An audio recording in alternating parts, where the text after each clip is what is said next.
আমাদের সমাজে অশান্তি আছে না নাই? আমাদের সমাজের মধ্যে অরাজকতা আছে না নাই?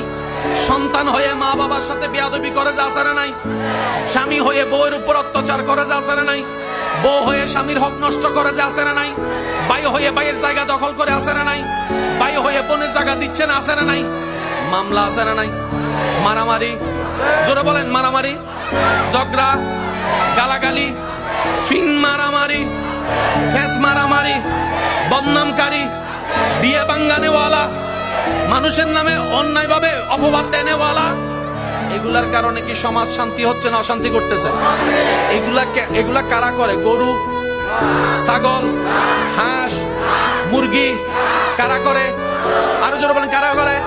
এবার মানুষের কি নষ্ট হয়েছে? চোখ, মানুষের পা নষ্ট হয়েছে, হাত নষ্ট, কি নষ্ট?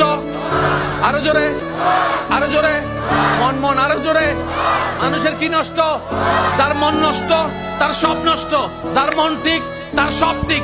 রবে বলে যে এটাই তো বুঝাইতে চাচ্ছি, ঈমানটা মনের মধ্যে এমন ভাবে জায়গা দে, ঈমানের নূর তার আলো এমন ভাবে কর যেন মিস্টার শয়তান আলো সহ্য করতে না পেরে এখান থেকে বের হয়ে যায়। তুই একদিন সোনার মানুষ হয়ে যাবি, এলাকার জন্য নিয়ামত হয়ে যাবে।